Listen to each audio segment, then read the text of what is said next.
Welcome to National Parks Traveler, where we explore the national parks and the issues that involve them. Hi, this is Kurt Repenchek, your host at National Parks Traveler. This past week on The Traveler, we took a look at how Hurricane Dorian figuratively threw a meteorological blender at Cape Lookout National Seashore in North Carolina and sliced up its barrier islands. We also had a story from Denali National Park, where officials are hoping for a very, very, very cold winter that could greatly solidify the landmass that holds the Denali Park Road. And we raised the question of whether moose on Isle Royale National Park should be hunted by not just wolves, but also by humans. You can find those and other stories about the parks and protected areas at nationalparkstraveler.org. In this week's show, we catch up with Laurie Ward, Executive Director of Washington's National Park Fund, to discuss how her organization manages to support not just one, but 3 national parks. We also visit with Ken Brower, son of the late David Brower, to get his take on whether ranching should be allowed at Point Reyes National Seashore.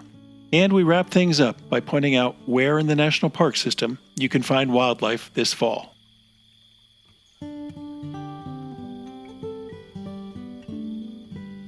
While national parks possibly could survive without the support of friends groups, they'd be in a pretty sorry state. Across the country, these nonprofit organizations fund everything from trail work and alternative transportation to restoring historic buildings and connecting the next generation to parks and nature. But most of these organizations are connected to one park. Friends of Acadia raises support for Acadia National Park. The Zion National Park Forever Project brings in millions of dollars to support Zion National Park, and the Yosemite Conservancy works on behalf of Yosemite National Park. But there is one Friends organization that shoulders a larger mission, supporting 3 national parks. Today we've invited Laurie Ward, Executive Director of Washington's National Park Fund, to discuss this ambitious mission of theirs and some of the successful projects it's leveraged. Welcome to The Traveler, Laurie. Thank you very much, Kurt. I look forward to visiting with you. Well, let's start right at the top. I mean, how do you possibly manage to support 3 national parks, and why did you go in that direction as opposed to just, say, one national park? It's our mission, plain and simple. Our mission is to serve Mount Rainier, North Cascades, and Olympic National Parks, and it's been our mission from day one, and we stay true to it and just see it as a real privilege. In a way, I see us more as generalists. We're able to cross all 3 parks as opposed to zeroing in and being of service to one. And we just embrace that and enjoy the opportunity to represent 3 such iconic national parks in our country. On one hand, I'm sure by supporting 3 national parks, it definitely enlarges your donor pool. But at the same time, you also have 3 times as many requests of support from those parks. Mm-hmm. We do, and I would just like to share how we capture those requests. At the beginning of the calendar year, each park submits their top priorities that otherwise would go unfunded, and we set out to raise the money throughout the year. The parks are kind enough to ask and task their leadership teams to put the projects in priority order. So we work our way down the list of priorities, so it's pretty straightforward. Sometimes foundations or individuals, families will come to us and say, can we focus in on this project down the list down here? And if they can fully fund it or nearly fully fund it, then we say yes, and we bump that one up. But it's pretty clean how we operate and pretty straightforward. You have made possible a lot of diverse projects, and we'll get into some of those. And I understand the parks present their list to you, but there are an awful lot of projects and programs that you're asked to support. I have to imagine there's an equal number that you can't possibly support on, every year. That's right. There are. We get maybe 20 priority projects from each of the parks up here in Washington State. And we do our best to accomplish and raise enough for the top 8. That's always our goal, 8 to 10 top priorities for each park. And the more we are able to raise, the more we can expand that number, that goal. And, every once in a while, like last year, we got $1 million gift. Those come in, and we're able to dig even deeper into the priority projects. So it's year to year and success as we grow. Yeah, it works. Is it, do you find yourself having to, and I don't want to get you in trouble, but do you find yourself, if you have, say, 9 projects a year that you can fund, that 3 have to go to each of the 3 parks? I mean, how do you decide that? Yep. A number of the gifts come in restricted. People are able to direct their giving. And so when they're fully funded, then they're done, they're complete. And when we get down towards the end of the year and we have a pocket of unrestricted giving, we do divide it up between the 3 national parks and apply funds to each of the partially funded projects to complete them. That's how we do it. We just stay focused on those priorities and take the unrestricted and divide it up, and there we go. Each park gets an equal share. Yeah. Now, there was one huge project recently that actually, I believe, benefited all 3 parks, and that was the computer-aided dispatch system. Mm-hmm. Both Olympic and Mount Rainier chose to take a portion of an estate gift that came to Washington's National Park Fund and was, again, equally divided between the 3 parks. And they did install these systems in the park, so they are able to track employees and volunteers more readily than they ever could before. These parks are, your listeners, if they've been here, these are parks with big backcountries, and people and park rangers go into the backcountry a lot.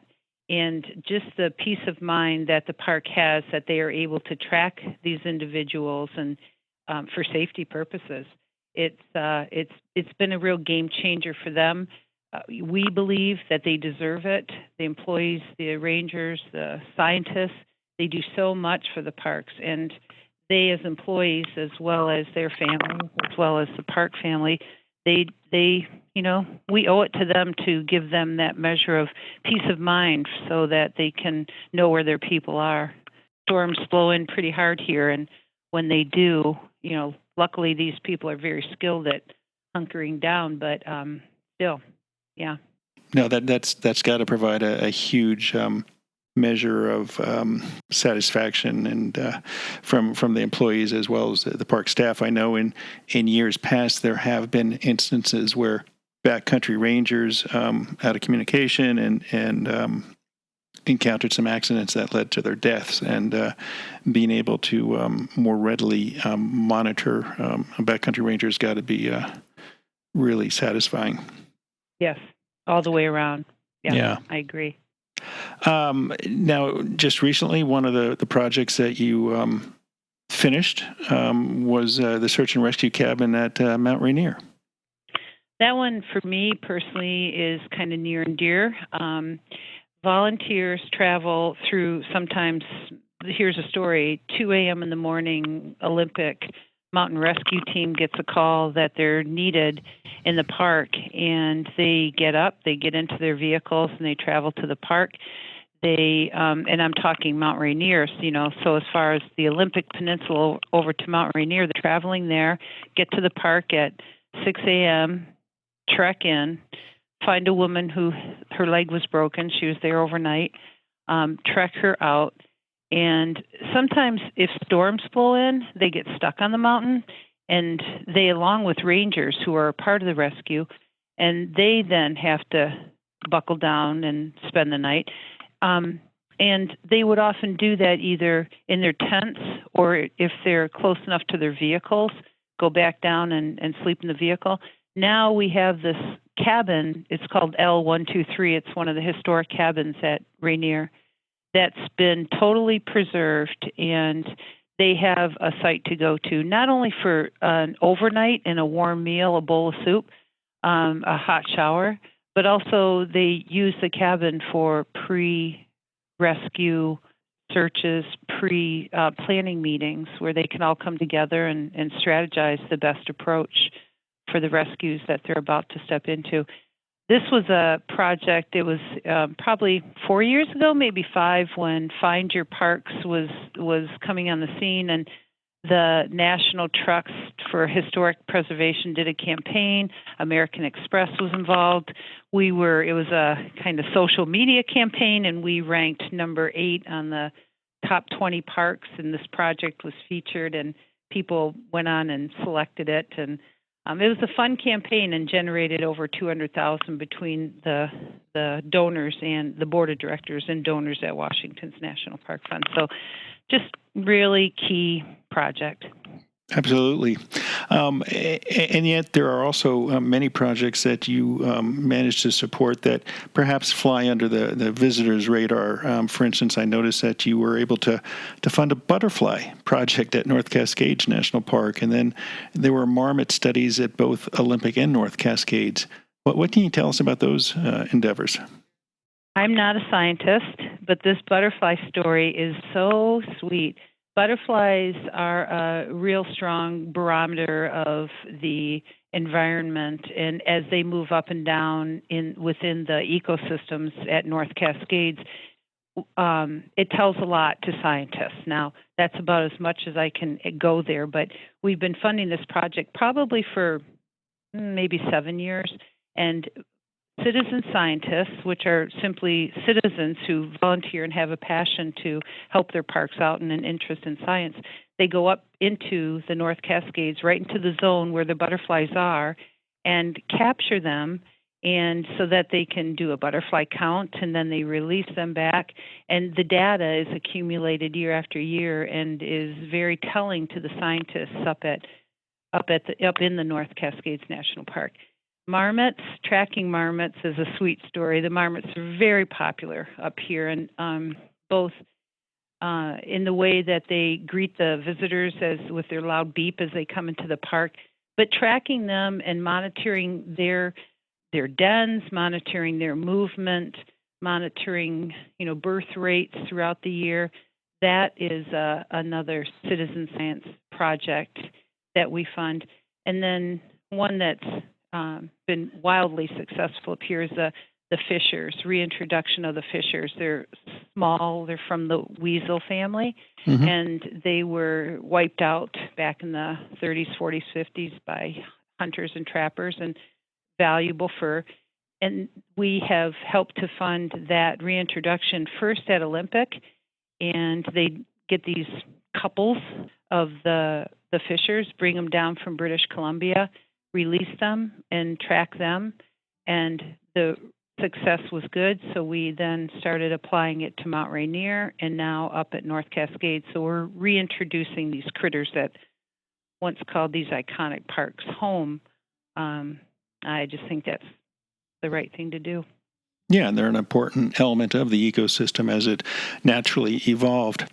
We've been talking with Laurie Ward, the Executive Director of Washington's National Park Fund. We're going to take a short break, and we'll be right back.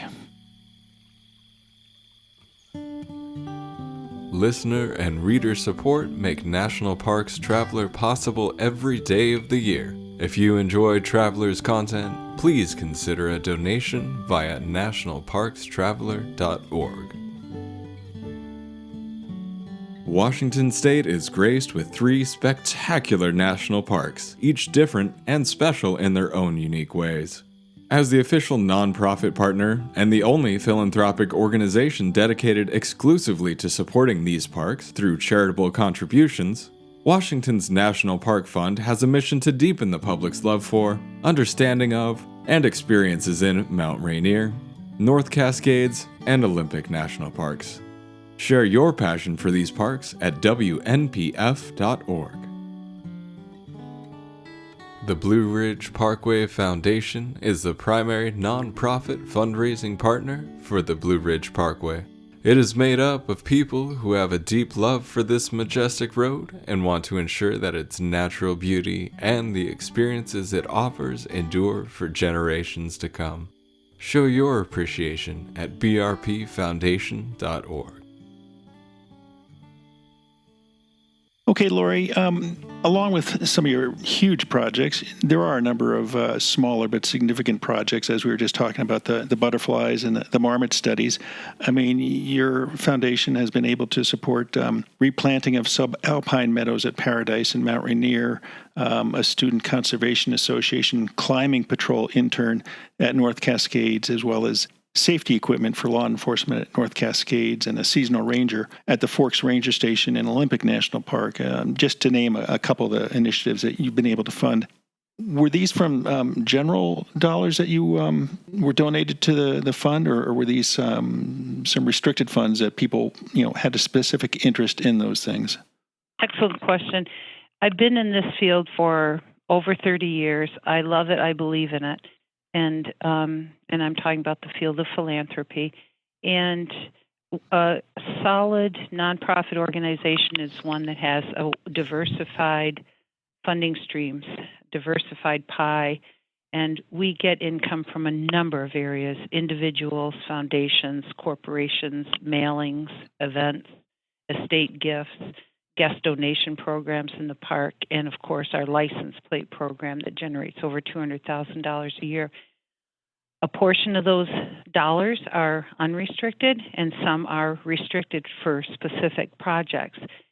Foundations, we go with foundations and corporations, and like our fundraising climbs, they can pick and we pitch out projects to them that are in the top priorities for the parks. And we have our over-the-top society where individuals, moving on to the unrestricted, individuals give a minimum of $1,200 a year unrestricted, and we then are able to use those dollars to fund partially funded projects and take them up and over the top.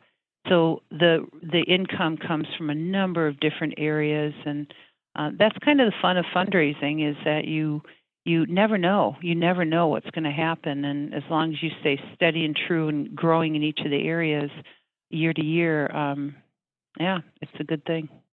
Now, with current budgets for the National Park Service, as we all know, visitation has really been climbing across the national park system, and yet the budget for the Park Service has remained relatively static, and I believe the workforce might actually have gone down a little bit. Do you find that the parks are approaching you with more requests for what we might call muscle and bone projects that in the past the Park Service itself would have been able to fund? And for instance, at Yosemite, the Yosemite Conservancy came up with, I think, almost $20 million to help with restoration of the Mariposa Grove. And on the East Coast, the Blue Ridge Parkway Foundation has been raising millions of dollars to restore the Moses H. Cone Manor, as well as work on the Bluffs restaurant there along the Parkway. Do you see more requests along those lines, that instead of providing that extra margin of excellence or frosting on top of the cake, that you're being asked to build the cake, so to speak? We're not being asked. We are requesting that from Mount Rainier, North Cascades, and Olympic National Parks.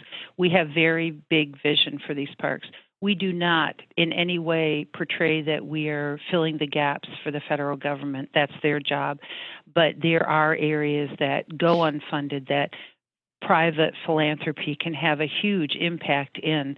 And so we're in the process right now of getting our sites much bigger and very excited about it. There's huge potential, and we know that the people care deeply about these national parks up here in Washington State. So we have grand vision for what lies ahead, Kurt, and excited about it, confident that we'll be able to achieve the goals that we're beginning to set. The people care deeply about these national parks, and the parks have not been out asking. And so I feel like it's the parks' time. Universities and hospitals are asking all the time, year after year, and I think it's the national parks' turn. So we're excited about what lies ahead for this. So what sort of projects do you envision taking on? We, over the years, have been focused on science and research, youth and family programs, improving visitor experiences, and volunteerism and stewardship. And we see those maintaining, but also expanding majorly. Volunteer programs at Mount Rainier trail maintenance in all three parks. That's a year in, year out thing that has to happen. People think, well, you just fix them once and they're done. But no, with the landslides and snowfall that damage the trails in the wintertime here, they need constant care. Youth and families, we want to get, there are so many young people up here that have the mountain or the range in their backyard or the coast out on the Olympic Peninsula, and they never get to go for various reasons. And we are starting to focus in on getting busloads of them up into the park for the first time. So we will continue to focus on youth and family. Just trail maintenance, not things so much like road maintenance. That's not our job. That's the federal government. Building structures there, maintenance there, that's not our job. That's their job. But historic buildings like the search and rescue cabin that without funding would just fall down or sit unused. We want to preserve some of those buildings. That gives you a sense of the direction and the vision that we have. Yeah. Now, along that line, you have a fundraiser coming up in October. We do. It's quite lovely, actually. Benaroya Hall is our local, outstanding location where the symphonies in the area go to perform. Northwest Symphony Orchestra will be performing them there on October 23rd. And in the backdrop behind the performance are images of national parks and videos of from donors and volunteers and friends of the national parks that they submit to us. We project them up on the screen, and the good people at Benaroya, they time it so that the images that you're seeing are timed beautifully with the performance from the symphony. I personally have never been a big symphony person, but last year was the first time we did this, and I absolutely loved it. And so many people that came, it sold out last year, 1,200 people.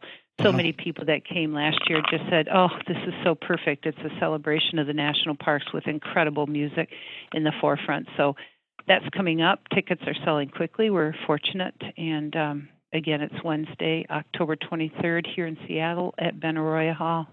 Do they come up with a new composition to pair with the imagery? Yep.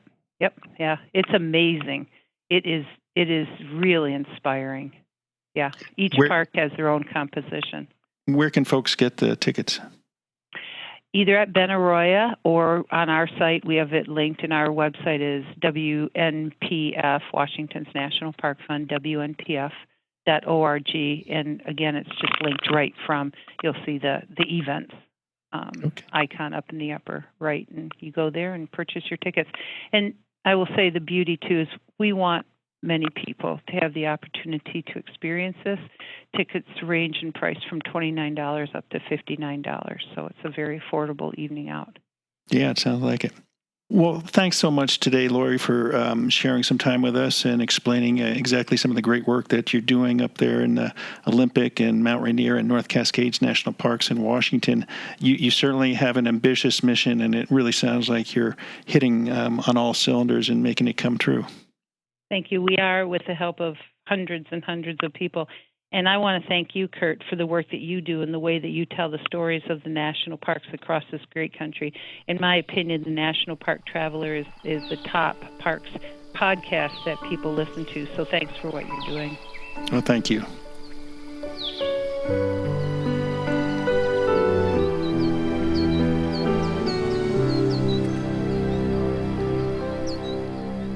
Dry Tortugas National Park, 70 miles from Key West, just very well might be the most remote national park in the lower 48. But when you arrive, you're surrounded by crystalline waters for snorkeling, kayaking, and relaxing on pristine beaches.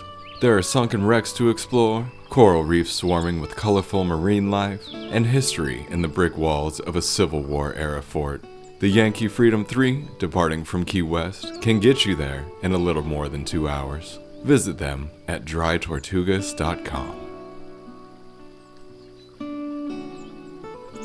Acadia National Park is one of the 10 most popular national parks in the United States. It is also one of the smallest and most vulnerable.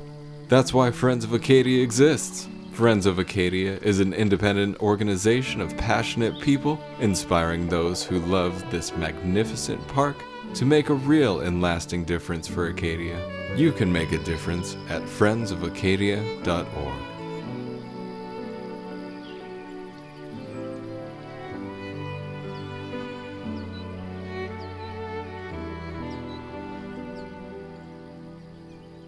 There is on the West Coast a unit of the National Park System that has perhaps attracted more undue attention than other units in recent years, and that is Point Reyes National Seashore. A half dozen years ago, the seashore was in the middle of a debate into whether an oyster farm should be allowed to operate in Drake's Estero, which is part of the Philip Burton Wilderness at the National Seashore. That debate ended with then Interior Secretary Ken Salazar refusing to extend the oyster farm's lease, and the courts agreed. While Salazar did voice support for ranchers who grazed cattle on parts of the seashore, an ensuing legal battle forced the National Park Service to prepare a general management plan addressing both cattle and the seashore's herds of tule elk. The public comment period on the seashore's draft proposal ended last Monday. Ken Brower, son of David Brower, the first executive director of the Sierra Club, weighed in with a letter to the Seashore's superintendent. In it, he noted that his father and the Sierra Club were strong proponents of establishment of Point Reyes National Seashore, and that David Brower was in the Oval Office when President Kennedy signed the legislation creating the seashore. Ken Brower joins us today to discuss the choice the National Park Service has to make at Point Reyes. Thanks for joining us, Ken. Thanks for having me. Now, there certainly are differing and certainly very strong positions on whether the proponents of the National Seashore intended for ranching to be an ongoing aspect of Point Reyes. You believe that those who pushed to see the seashore established intended for ranching to be phased out. Why is that? All the history that I've understood and from being there on the ground and watching this happen as a sub-teen and then a teenager is that was the plan. It was to be a national park. The best source for this is Paul Sadin, who did a administrative history of that national seashore, and he points out that the objectives in the beginning. Well, I actually could read it. The objectives were to respond and hopefully mollify the objections of the ranchers. It was they were granted leases for 25 years of ownership plus or survival of a spouse to continue in the ranching. It was always a stopgap measure. It was intended to lessen the county tax burden, to mollify the ranchers who objected, and it was to allow time to acquire the land because the government did not have enough money at the beginning when the park was first founded to acquire all the land. So this allowed time for government acquisition of all the ranch lands that are now included in the park. Now, certainly, there are four national seashores in the park system, and certainly they differ quite a bit. You can go from Cape Cod and Cape Hatteras, which are pretty heavily built out, and Cape Hatteras has a lot of over-sand traffic on the beaches there, to Cape Lookout, which is certainly a wild seashore in the aspect that there are no villages on it and no paved roads. It's just pretty much sand and ocean and a beautiful setting. And then you've got Point Reyes, which is somewhat different, in that it does have this ranching community and it had the oyster farm. Was there never an intent to kind of incorporate the livelihoods that made up that part of California? This is the myth that's being propagated by the ranchers and their advocates, is that this was always the intent, that it was that the idea of continued ranching was integral to the original idea of the park, of establishing the park. And in fact, the ranchers were in the end partners, but they were dragged kicking and screaming to the table. They sent delegations to Washington and to the county supervisors to try to stop the park. They were very much against the park. But the idea was never that no one ever, Clem Miller, who was the author of the language of the bill, never intended permanent. as I say, it was stopgap. And Miller said this himself. Objectives to respond and mollify the ranchers to ease the tax burden and not to be there forever. And in fact, when Clem Miller tried to sell this idea to his colleagues in Congress, it was the last thing he wanted to do is feature ranching as a virtue of this park because all his colleagues were very understandably nervous about the idea of commercial ranching in a national park. We normally think of national parks as being places sort of free of commerce, and why private ranching should continue would have made no sense to Miller, and he did not feature it. Nobody talked about it in the beginning. This is something that has been dreamed up since by the ranchers and the people who favor their presence there forever. Now, you also note in your letter to the superintendent that the Park Service's preferred alternative would go a little bit more than just allowing cattle ranching there. It would allow for diversification in the livestock that could be grown there, bringing in possibly pig farms, bed and breakfast establishments, and more. That was never really the intention of the founders either, was it? It never was. This new plan is that the Park Service has come up with is in response to a lawsuit by three environmental groups out west that were that forced the park to revise their general management plan. They were 20 years overdue.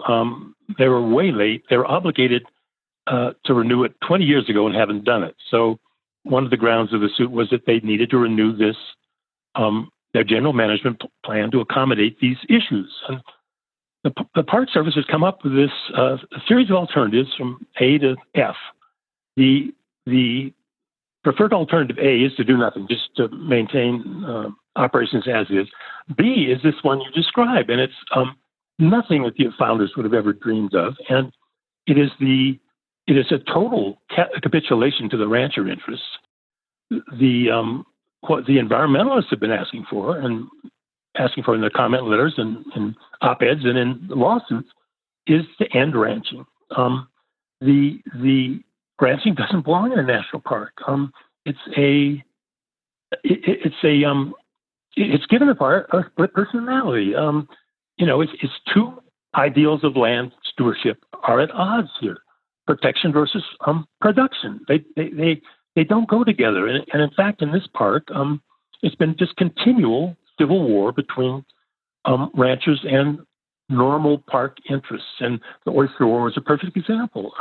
And it completely disrupted the Park Service for almost 8 years of fight with this Drakes Bay Oyster Company and their advocates.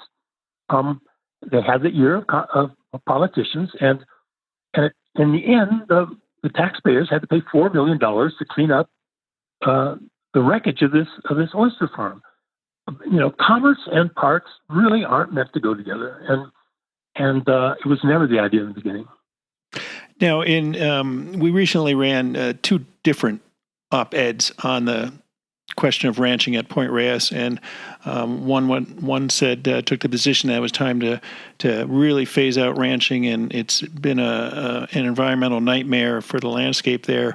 And another one was of the opinion that ranching is good for the grasslands there, and that it keeps the grasslands healthy and whatnot. And ranchers are good stewards. You have a perspective on that?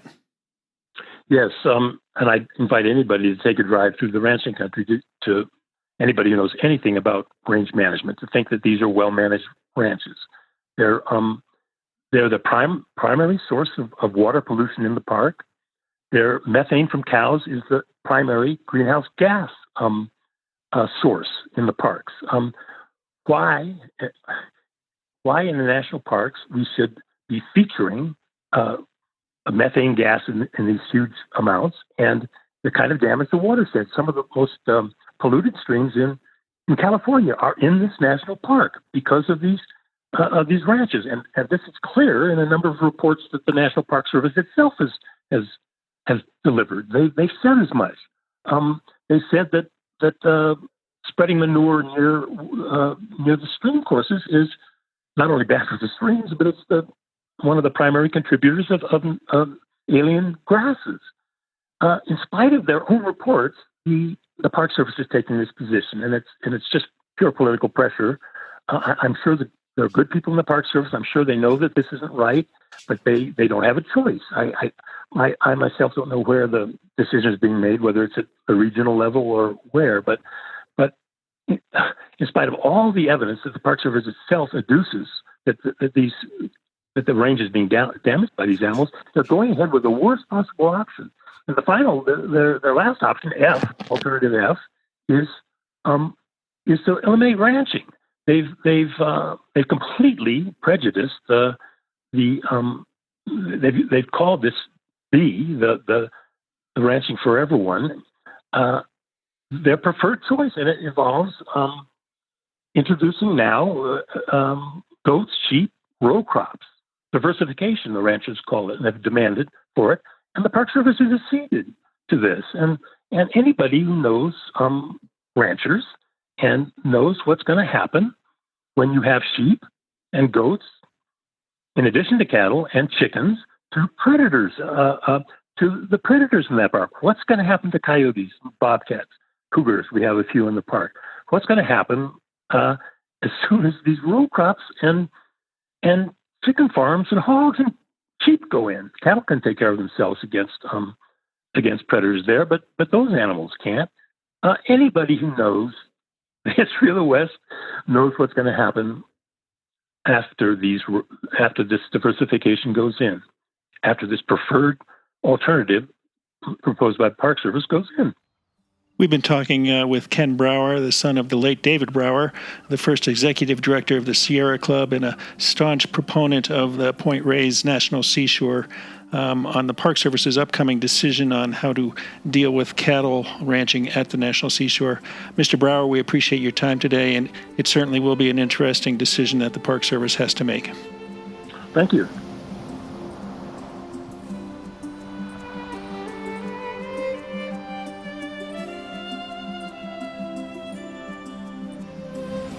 The Grand Teton National Park Foundation is a private, non-profit organization that supports projects that protect and enhance Grand Teton National Park's cultural, historic, and natural resources.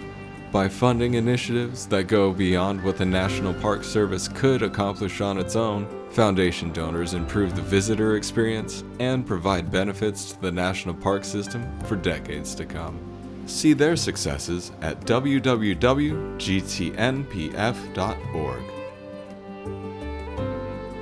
The North Cascades Institute has a large portfolio.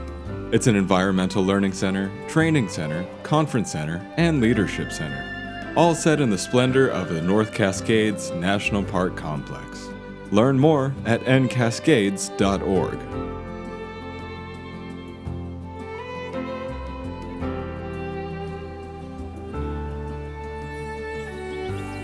Well, it's official. Fall is here. And that means animals and birds across the national park system are preparing for winter. For bears, that means eat constantly to fatten up before you slow down for the winter. Many birds are already on their migration routes. Elk and other ungulates are preparing for the mating ritual, the rut. Take a look or stop and listen in many national parks this fall, and you'll catch a glimpse of this autumnal spectacular. One of the most hair-raising fall sounds to the uninitiated is that of a bugling bull elk. These bulls summon their harems with both signs of dominance and sounds of, well, it's hard to describe an elk bugle, as it starts out shrill and tumbles off to a guttural grunt. Here's a look of where you might go this fall to see and hear elk and other wildlife in the national park system. There are no elk at Acadia National Park, but the mountains on Mount Desert Island, anchored just off the coast of Maine, are a great spot to watch migrating birds. Thousands of birds of prey, including falcons, hawks, ospreys, and eagles, migrate across Acadia during the autumn. Each year, thousands of park visitors join Hawk Watch to see and learn more about these fascinating birds. In fact, this year marks the 25th anniversary of this popular program. From now through late October, Park rangers and volunteers, working with staff from the Schoodic Institute atop Cadillac Mountain, help visitors find and identify birds passing by and provide natural history information on these raptors and related topics. Data collected on raptors contributes to a regional picture of hawk populations generated from data collected at similar sites all over New England. Now, since the Blue Ridge Parkway follows the Appalachian Ridges for 469 miles, it attracts migrating birds and birders. The locals tell you that any place where there's a gap, you're likely to see a good selection of birds on the parkway. Go early in the morning. The 2 hours after dawn is the best window of opportunity. In North Carolina, Mills River Overlook at milepost 404.5 is a popular place to watch the hawk migration. At milepost 364.1, walk up Craggy Pinnacle between now and November to see broad-winged, red-tailed, red-shouldered hawks, Cooper's hawks, and even sharp-shinned hawks. The base of Mount Mitchell at Ridge Junction Overlook, milepost 355.3 at Black Mountain Gap, is one of the best spots in the Blue Ridge to enjoy the fall migration of warblers and other passerines. Cumberland Island off the coast of Georgia is another favorite stopping point on the migratory flyway. More than 335 species of birds have been recorded at Cumberland Island National Seashore. The list of birds is available at the park's visitor center. The park biologist notes that Rosetta spoonbills and even white pelicans can be seen from the boat on the way to the island. Once on the island, the freshwater pond areas provide excellent rookeries for wood storks, white ibis, herons, and egrets. In the forest canopy, you can also see warblers, buntings, wrens, and woodpeckers. On the shores, osprey, peregrine falcons, and occasionally bald eagles and even golden eagles are spotted. Wild turkeys are plentiful on the south end of Cumberland Island, where the ferry lands. They're protected, so they're not skittish. Wildlife in Everglades National Park becomes a bit easier to spy in the fall, as the dry season, which begins in December and runs into April, commences and wildlife head for water holes. The park is renowned for bird life, with more than 350 species seen in the Everglades, and many head to the park during the dry season to hang out and nest. In the fall, patient birders might be rewarded with a sighting of a rare short-tailed hawk. Only about 50 to 100 of these raptors can be found in the Everglades from October to late February, so you have to be at the right place at the right time and with a good deal of luck. Other common species that show up in the fall include pied-billed grebes, brown pelicans, double-breasted and anhinga cormorants, great blue herons, little blue herons, black-crowned night herons, white ibis, and a variety of ducks and shorebirds. Download a copy of the park's species list from the Everglades National Park website before you go so you'll know what to look for. Glacier National Park in Montana seems to have almost every large mammal, from elk to black bears and grizzly bears to moose. More frequently seen than the grizzlies, however, are the snow-white mountain goats that thrive on the steepest slopes along the Continental Divide in the park. These animals, with their professorial goatees, often can be seen in the meadows along Logan Pass and even on the trails to the Granite Park and Sperry Chalets. Sometimes you can spot bighorn sheep on the cliffs that run along the garden wall that follows the divide through the park. Glacier is a large park surrounded by other public lands that was created early enough, back in 1910, to offer protection to these animals. With a lot of luck, you might see a wolf, mountain lion, or lynx. Look at the park's mammal checklist on the Glacier National Park website to know exactly what to watch for. Fall also is a great time to see bird migrations in Glacier. Many folks have learned to watch for golden eagles migrating along the Continental Divide Flyway in mid-October. These big birds fly south from Alaska and Canada along the west side of the Continental Divide. They're visible from the Mount Brown Lookout on the west side of the park. It's a steep hike, 5.3 miles one way, but worth it to view hundreds of golden eagles headed south. Down in Wyoming, the folks at Grand Teton National Park help you watch wildlife in the fall with their 2-page flyer that discusses where visitors can find animals. You can find this list on the park website. It points out that the lush meadows nudging up along the northern shores of Jackson Lake attract mule deer and elk. In Willow Flats, a marshy expanse right behind the Jackson Lake Lodge, you often can spot moose and elk. Pronghorns, similar to antelopes and known to be the fastest land animals in North America, might be seen at the southeast end of Jenny Lake, or, better yet, along the sagebrush flats along the Snake River and surrounding Moore Monroe. You'll also likely to spot bison there as well. The Oxbow Bend stretch of the Snake River is also famous for its bird life. White pelicans, trumpeter swans on occasion, osprey, and even bald eagles show up here. Otters occasionally can be seen frolicking on the riverbanks, and moose love this area too. Park staff also recommend Timbered Island, a forested ridge southeast of Jenny Lake.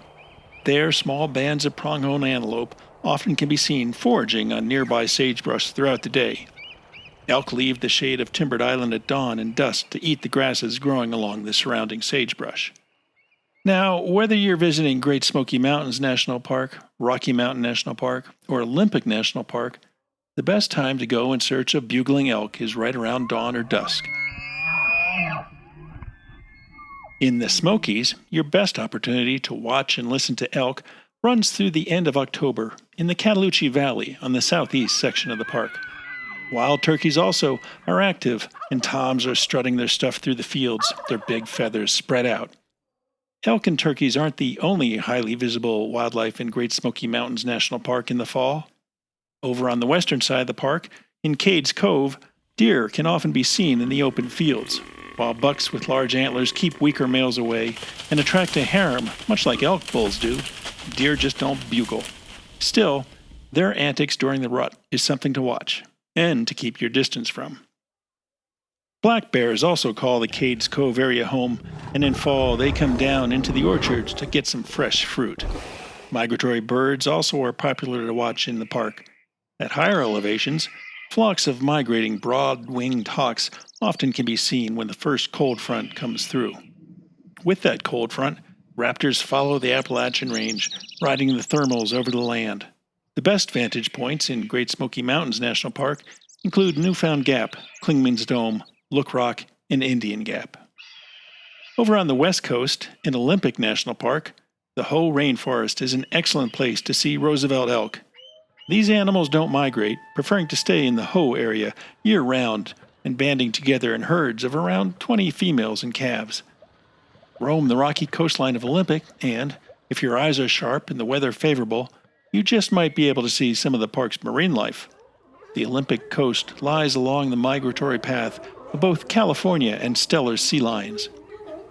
Biologists say the sea lions haul out in masses on the abundant offshore rocks, amiably alongside their larger cousins.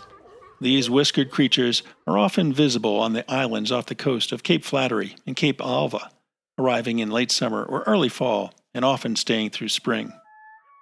Though elk in Rocky Mountain National Park were hunted extensively and almost disappeared by 1890, as people settled the Estes Valley, animals transplanted from Yellowstone just before the establishment of Rocky Mountain National Park in 1915 helped to rebuild the herds. Predators such as wolves and grizzly bears were hunted extensively in the area, and that helped the swift growth of the elk population. Most of the areas in Rocky Mountain National Park where elk rut are in the open meadows, which just happen to be near roads, so viewing the rut is easily accessible. Some of the best places to view and hear elk in Rocky Mountain National Park are Moraine Park, Horseshoe Park, and Upper Beaver Meadows. In Shenandoah National Park in Virginia, the wildlife viewing in the fall is about as rewarding as the leaf peeping. Bears, deer, and migratory birds all are visible if you take the time to look. Many folks come to Shenandoah specifically to see black bears. The many old apple orchards, established by homesteaders before they left for creation of the park, can be bear magnets, so be careful while you're out there hiking. And while white-tailed deer seem almost tame, they're definitely not. A doe will protect her young as ferociously as a grizzly sow does. You often can spot deer congregating in the fields by Skyline Lodge. Black bears and bobcats hide in the forest and are harder to see. Coyotes, an adaptable predator not native to the area, nevertheless keep moving eastward, and they might show up as well. Finally, Yellowstone National Park in Wyoming is renowned for its wildlife.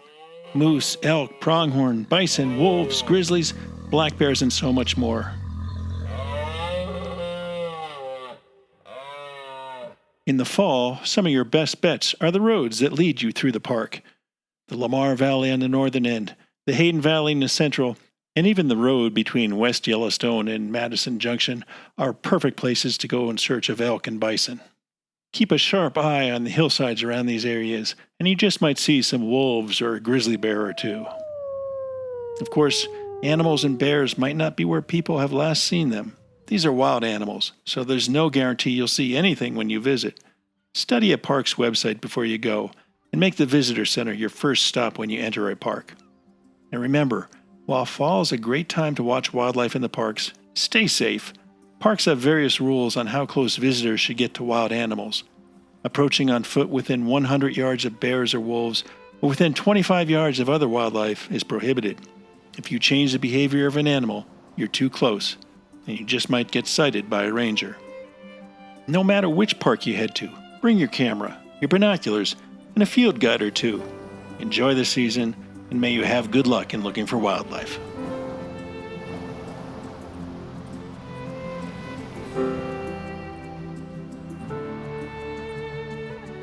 That's our show for this week. We hope you enjoyed it. For The Traveler, I'm Kurt Repenchek. See you in the parks. The composers and musicians at Orange Tree Productions have created a unique collection known as the National Park Series that has grown to include more than 30 CD titles.